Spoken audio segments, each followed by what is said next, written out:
Have you ever watched a show and had your interest so deep in its grasp that if someone called you, if there was a noise outside, or if your cute little puppy sneezed, you'd get sorely mad at the indignation of the interruption? That's how I feel about the adult animated superhero TV show, Invincible. As soon as my partner and I watched episode 1, we knew we were dedicated and in it for a long run. And then we watched episode 2, and oh boy, what we witnessed was something you would expect to see in the season finale, or even in a show finale. We did watch the first 4 episodes, but for some reason the ending of episode 2 took us to a completely different dimension. I was so unexpected the lengths this show would go to with some of the action, and shocked that it caught us completely off guard. And when we woke up earlier than we liked this morning, while we were half asleep, we both admitted that we were still thinking about that scene and how it was one of the most badass scenes that we've had the joy of watching in a very long time. By the way, I should say that I had seen this segment before I'd have watched the post-credits for the first episode, but even after we went back and watched the post-credit ending for episode 1,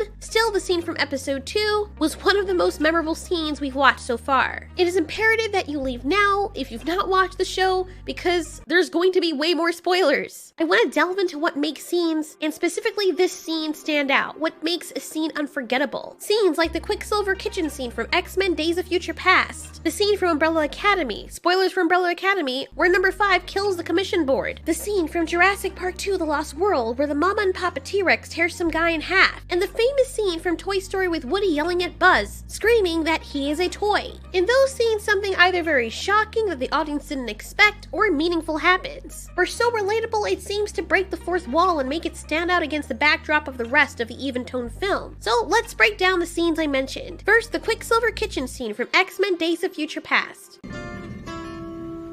If I could save time in a bottle again, I would spend them with you.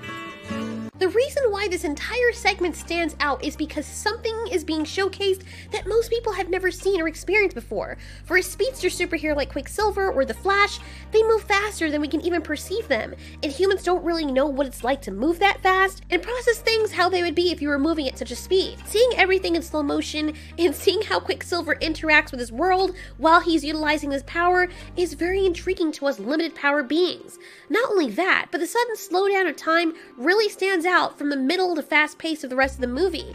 You're processing every little thing that happens in the scene, dedicated to this one action that if you watch an edit of the video without the slow motion, and everything as it would happen in real time of how we would perceive it, it makes it that much more impactful.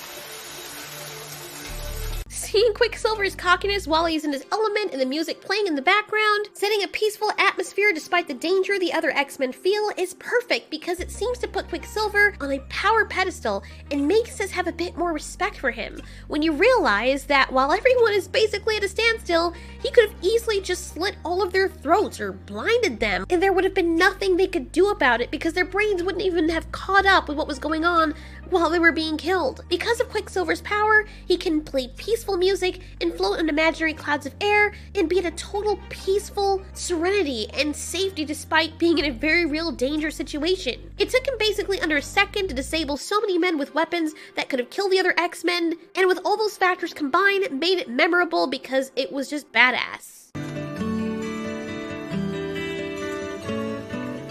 Looked around. For the scene from Umbrella Academy, number 5 is a 58-year-old stuck in a child body that has the ability to time travel and ended up trapped in the future in his young boy body. Where'd you go? The future. That's shit, by the way. He grew old in that future because of a miscalculation when he was falling back through the portal to the past. As a result, he turned back into his 13-year-old body, but still with his 58 years of experience. We usually see him bantering and carrying himself like an old man, but no one, including the audience, takes him really seriously because he's a 13-year-old boy body. We know that he is a hitman, we hear accolades about how good a job he does at disabling and discarding of people, but we never actually see it happen. And when we finally get a scene of number 5 being a totally jaded killer, it stands out because, well, he's a 58-year-old assassin in a 13-year-old body. He has killed enough that he can easily use his powers without any remorse or care in the world, and even be so nonchalant about it that he performs his duty as if sweeping some dust out of the kitchen. Call security! Invisible Omni. Boat sailing in.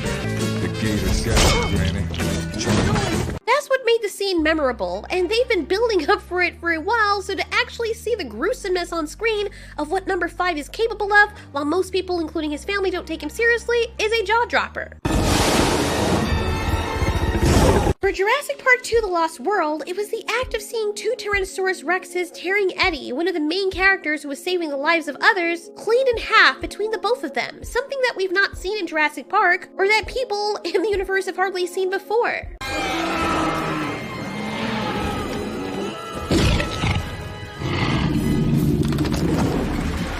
Eddie screaming, the sound his bones made when they separated him, the scary suspense leading up to that, and the fact that he chose to continue saving his friends while he himself was in danger was a perfect amalgamation to make that scene nerve-wracking and heartbreaking. He was a good man, and when somebody who is a sweet person dies in such a horrific manner while doing a heroic thing, the sacrifice is more meaningful and memorable.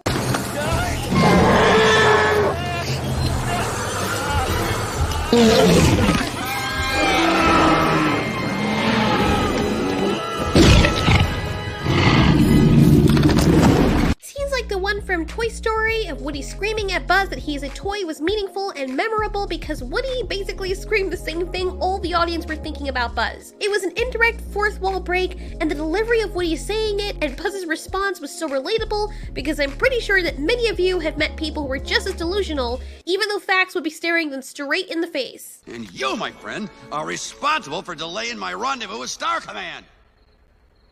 You are a toy! You weren't the real Buzz Lightyear, you're an action figure! You are a child's plaything! You are a sad, strange little man. So anyway, enough of that. It's not like the Invincible show has been short on showing graphic scenes, and as I admitted earlier, even while I was making this video, someone gave what I thought was a spoiler, and then I realized that after the credits of episode 1, there was an entire segment of more of the show, which made me wonder, why did they put the credits there? Because what came after was a little bit beyond post-credits. It felt like that was a fourth of a whole other episode. So when I saw episode 2, I hadn't seen that last part of episode 1 yet. I only speculated that was the case, what happened at the end of episode 1, but I wasn't sure. Even still, the ending of episode 2 was still burned in my mind. That and the scene of Red Rush losing his ability to make a fist as his head was being crushed. That scene. Ooh. Oh boy, that scene deserves its own dedicated video.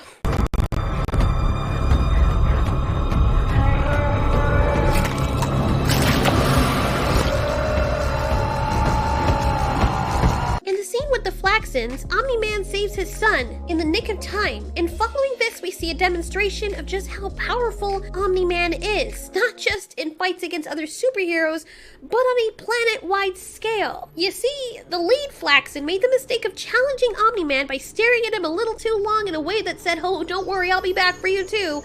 In Omni-Man's mind, this alien must have lost his eternal sense of critical thinking. His inner dialogue towards the enemy must have been, "Oh really? So you didn't hear me. Okay, let me make this crystal clear." Taking this challenge wasn't any challenge at all. Omni-Man carries the Flaxan leader back through the portal to the Flaxan world. And that's where the badassery starts. You see, Invincible, the show, does a great job of setting up characters and scenes. And what made it hit home even harder was the wife's reaction when Mark came home, completely distressed that his dad went through the portal. Even I was thinking to myself that Omni-Man might be trapped in this dimension for quite a while, and his son would have to help him and get a team of people. As the mother sets things straight with Mark and us as we are perceiving this the way that Mark is, she lets us know. It's from the Flaxans, but he went into one of their portals. Oh, so he'll be late for dinner? But taking on aliens in another dimension? That's just Tuesday.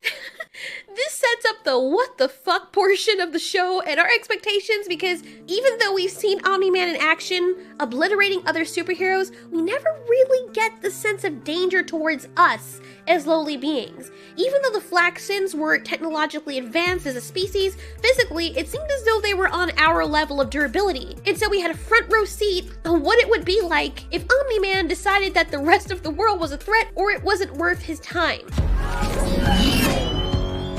You don't seem to understand. Earth isn't yours to conquer.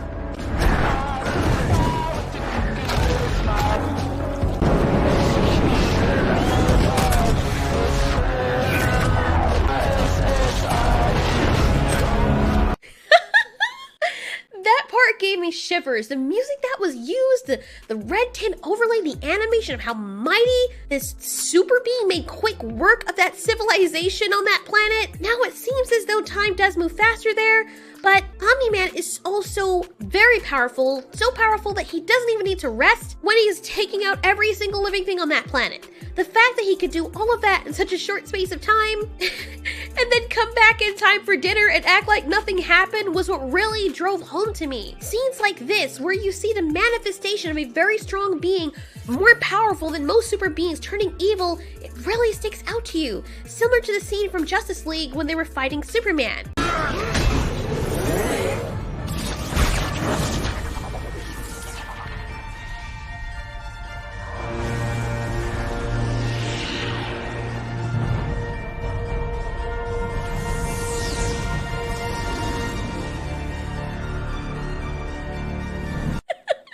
Aside from having kryptonite and red sun radiation and powered beings way more powerful than he is, there is almost nothing that can take down Superman.